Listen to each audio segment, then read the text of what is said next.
रात का वक्त था। शिवम की ट्रेन थोड़ी लेट हो गई थी, लेकिन किसी तरह हॉस्टल पहुंच ही गया।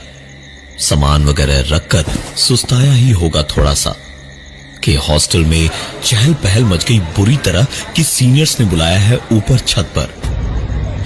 डरे घबराए सारे के सारे जूनियर्स छत पर पहुंचे तो पाया दो सीनियर्स उज्जवल और प्रीतम एक कोने में बैठे इंतजार कर रहे थे नए फर्स्ट ईयर स्टूडेंट्स का, और उनके चमचे इधर उधर आसपास उन दोनों को घेर कर खड़े थे। एक के बाद एक सबका इंट्रोडक्शन हुआ और फिर मामूली सी मस्ती हो रही थी कि कौन गाना गाएगा, कौन लड़का लड़कियों के आइटम नंबर पर नाचेगा, जब अचानक शिवम के ऊपर उज्जवल और प्रीतम की नजर आकर रुक गई। दोनों के दोनों उठे और शिवम के पास गए और एक एक कंधे पर हाथ रखकर बोले, तो तुम हो नई छमिया, चलो कपड़े उतार के नाचो मुन्ना। शिवम ने सोचा भी नहीं था कि इतने अच्छे कॉलेज के जाने माने हॉस्टल में ऐसी रैगिंग भी हो सकती है। वो अड़ गया कि चाहे जो हो जाए वो नाचेगा तो नहीं ही, और जोर जबरदस्ती की किसी ने तो वो कंप्लेन भी कर देगा। शिवम की इतनी हिम्मत देखकर बाकी जूनियर्स में भी हिम्मत आती दिखने लगी। उज्जवल और प्रीतम थोड़े दबंग किस्म के सीनियर थे, लिहाजा ऐसी बगावत उन्हें रास नहीं आई और उज्जवल गुस्से में दांत पीसते हुए बोला, सुनो, इतनी जो क्रांति दिखा रहे हो ना, कुछ ही दिन की गर्मी है, 4 साल इस कॉलेज में रहोगे, हाँ? हमसे बचकर कहां जाओगे? जितना बोला जाए उतना करो, वरना 4 साल जिंदगी नर्क बना दूंगा तुम सबकी, समझे? शिवम को छोड़कर बाकी सारे के सारे सहम गए। शिवम हार मानने वालों में से नहीं था। गुस्से में छत की रेलिंग तक गया और बोला, तुम्हारे जैसे सीनियर्स की वजह से हम जूनियर्स कॉलेज और हॉस्टल के नाम से भी डर जाते हैं, लेकिन आज के बाद कभी नहीं। और इतना बोलते ही शिवम छत से नीचे कूद गया। शिवम की चीख गूंजी, नीचे गिरकर हड्डियां तक टूटने की आवाज आई। लेकिन डरे सहमे सारे लड़कों ने जब नीचे झांका तो लाश तो होनी चाहिए थी, वो नहीं थी। उज्जवल और प्रीतम दोनों ने सारे जूनियर्स को एक ही लाइन में खड़ा किया और गरजते हुए कहा, यहाँ अभी जो भी हुआ है ना, वो यहीं पे खत्म हो गया है। इसके बारे में बाहर जाके किसी ने मुंह खोला या मुंह खोलने की सोची भी तो अगली बारी तुम्हारी होगी। चलो निकलो अब सब लोग आगे से। अगली सुबह रात की सारी बातें भुलाकर उज्जवल और प्रीतम अपनी क्लास में थे जब एक जानी पहचानी आवाज आई, मैं आई कम इन सर? सर उठाकर उज्जवल और प्रीतम ने देखा तो सामने शिवम खड़ा था और प्रोफेसर कह रहे थे, बॉयज, ये शिवम है, ब्रिलियंट बॉय। हमारे कॉलेज में पहली बार ऐसा हुआ है कि कोई सीधे 3rd ईयर में आ रहा है। एक एक करके प्रोफेसर ने जब सबसे मिलवाया तो उज्जवल और प्रीतम के सामने आते ही शिवम ने मुस्कुराते हुए कहा, सर इन्हें तो मैं बहुत ही अच्छी तरीके से जानता हूं, कल ही मिला था मैं इनसे। Hey guys, what's up? Class खत्म हुई तो दोनों ने देखा कि शिवम क्लास में नहीं था। पूरा कॉलेज छान मारा लेकिन शिवम कहीं नहीं मिला। सोचा एक बार हॉस्टल में उसके रूम को भी देख ले। रूम का दरवाजा देखा तो दरवाजा अंदर से बंद था, आसपास कोई भी नहीं था। अंदर क्या चल रहा था ये देखने को उज्जवल और प्रीतम दोनों ने अपने कान दरवाजे से चिपका दिए और सुनने की कोशिश करने लगे। पहले तो ऐसे ही किसी के फोन पर बात करने की आवाजें आती रही और फिर अचानक अंदर से आती सारी आवाजें बंद हो गई और एक आवाज ने दरवाजे के उस पार से दोनों को बेहद धीमे से कान में फुसफुसा कर कहा, कान हटाओ मेरे दरवाजे से, भाग जाओ वरना अच्छा नहीं होगा। उज्जवल और प्रीतम दोनों के दोनों कईयों के लिए सर दर्द थे, लेकिन इस वक्त एक ही बात सोचकर दोनों के होश उड़ गए थे कि अगर शिवम अंदर था तो दरवाजे पर न तो कोई छेद था न कोई और तरीका जिससे शिवम जान पाए कि बाहर कौन है। तो उसे कैसे पता चला कि ये दोनों बाहर ही थे? यही सोचकर उन्हें रात की बात भी याद आई, तो दोनों ने शिवम के दरवाजे से अपने कमरे की ओर दौड़ लगाई और बिना एक पल को सांस लिए सीधे अपने कमरे में पहुंचकर दरवाजा बंद करके ही रुके। सारी शाम निकली, देर रात का वक्त था। उज्जवल और प्रीतम डिनर हॉल से लौटकर कमरे में आ चुके थे। डिनर पर शिवम नहीं दिखा था। चुपचाप कुछ देर पढ़ाई करके दोनों लेट गए। उज्जवल, जिसके कमरे के ठीक बगल में ही बाथरूम का दरवाजा था, उसने करवट बदली तो उसकी आंखों के सामने ही बाथरूम की बत्ती का स्विच ऑन हुआ और बत्ती जली।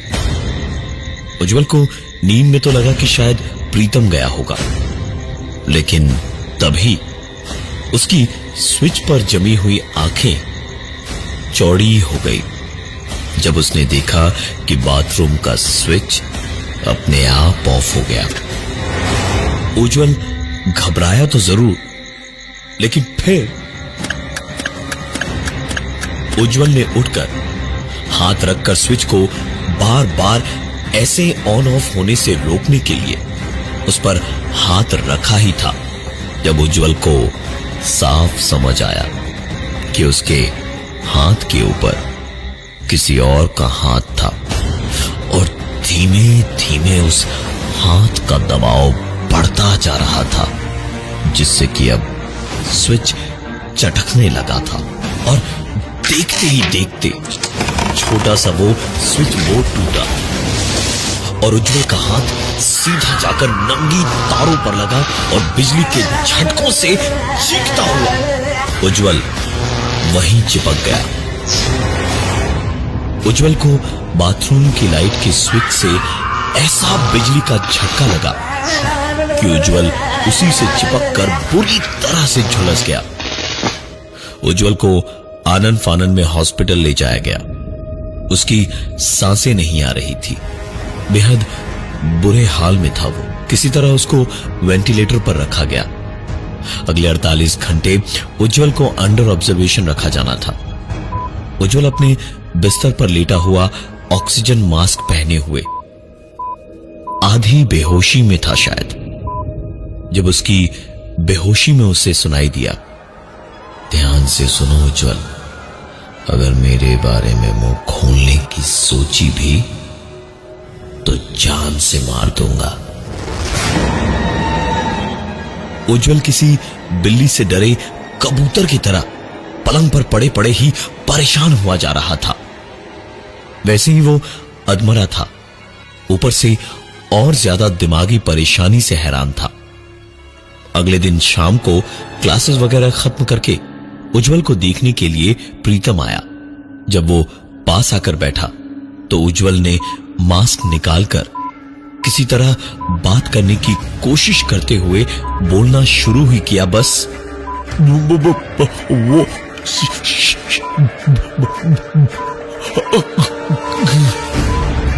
और बोलने की कोशिश करते करते ही खतरे के बाहर हो चुके उज्जवल ने वहीं पर एक आखिरी हिचकी ली और दम तोड़ दिया। प्रीतम का सबसे अच्छा दोस्त, उसके सुख दुख का इस कॉलेज हॉस्टल में इकलौता साथी मर चुका था। उज्जवल के मां बाप भी पहुंच चुके थे और प्रीतम के सामने से ही उसकी लाश लेकर उज्जवल के मां बाप चले गए। उन पर तो जैसे दुखों का पहाड़ टूट पड़ा था। प्रीतम भी कुछ कम दुखी नहीं था। झुके कंधे लिए वापस कॉलेज कैंपस पहुंचा और हॉस्टल की एक एक सीढ़ी चढ़ता हुआ सोचता रहा कि अचानक क्या से क्या हो गया। प्रीतम ने अपनी जेब से चाबी निकालकर अपने कमरे का ताला खोलकर अंदर की लाइट जलाई तो उसकी चीखें निकल गई और वो चीखता हुआ पूरे कॉरिडोर में भागने लगा, क्योंकि कमरे में सामने उज्जवल के पलंग पर उज्जवल की जली हुई जगह जगह से झुलसी पिघली चमड़ी वाली लाश पड़ी हुई थी। किसी तरह प्रीतम को संभाल के बाकी लड़के कमरे तक लाए तो देखा कमरा तो खाली ही था। सबने कहा कि प्रीतम का वहम था, लेकिन प्रीतम जानता था कि उसने सचमुच वो लाश देखी थी। कोई शक ही नहीं था इसमें प्रीतम को। उसने अपने कमरे में रुकने से साफ मना कर दिया तो हार मानकर एक दोस्त ने आखिरकार दोस्ती निभाते हुए कहा कि प्रीतम उसके कमरे में रात बिता ले। प्रीतम उसके साथ चला गया और उस अपने दोस्त के कमरे में सो गया। लेकिन भयानक सपने एक के बाद एक उसे परेशान करने लगे। कभी शिवम का छत से कूदना, कभी उज्जवल की आखिरी हिचकी, तो कभी उज्जवल की झुलसी हुई लाश का उससे रोते रोते बातें करना। आखिरकार प्रीतम नींद में ऐसे भयानक सपने देखकर चीखता हुआ जागा तो देखा कि वो अपने ही कमरे में था और बगल में उज्जवल का पलंग खाली पड़ा था। प्रीतम बुरी तरह घबराहट से कांप रहा था। उज्जवल का पलंग खाली था और उसी के पलंग की ओर देखते देखते अचानक ही प्रीतम की धड़कनें और बढ़ गई, क्योंकि बाथरूम की लाइट का स्विच ऑफ करके तौलिए से अपना मुंह पहुंचता हुआ उज्जवल ऐसे निकला जैसे कुछ हुआ ही नहीं था। प्रीतम को समझते देर नहीं लगी कि उसने एक बहुत ही भयानक बुरा सा सपना देखा था। उज्जवल तौलिया हाथ में लपेटे हुए ही आकर पलंग पर बैठा। टेबल पर रखा पानी का ग्लास उठाकर 2 घूंट पानी पीकर उसने प्रीतम को देखा और कहा, अबे ओ क्या देख रहा है? अबे तबीयत ठीक तो है तेरी? क्या हुआ? प्रीतम ने एक राहत की सुकून भरी सांस ली और अपना पूरा देखा हुआ भयानक सपना उज्जवल को बताया तो उज्जवल जोर से हंसा और फिर हंसी हंसी में ही एक अजीब सी डरावनी आवाज में बोला, आज के बाद ऐसे सपने तुझे कभी नहीं आएंगे। इतना कहके उज्जवल ने अपने हाथ से तौलिया हटाया तो प्रीतम के सामने उज्जवल का जलकर झुलसकर हड्डी से चिपकी चमड़ी वाला हाथ दिखाई दिया।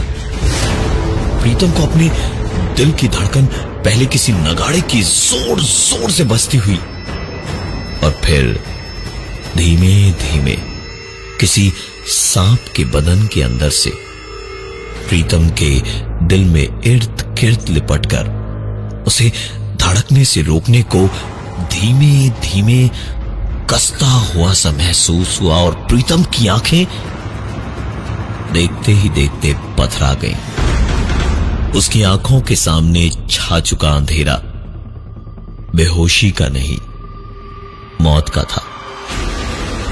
कभी न जाग पाने की एक गहरी नींद में प्रीतम सो चुका था उस हादसे के बाद।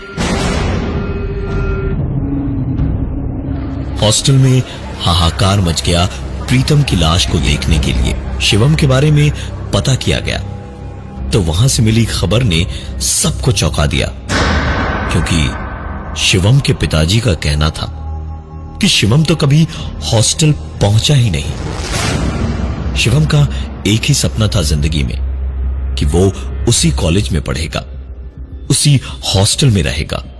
लेकिन बीच रास्ते से ही खबर मिली कि ट्रेन में कुछ गुंडों और पैसेंजर्स में हुई झड़प में कुछ लोगों को ट्रेन से धक्का देके मार दिया गया, जिनमें शिवम भी था।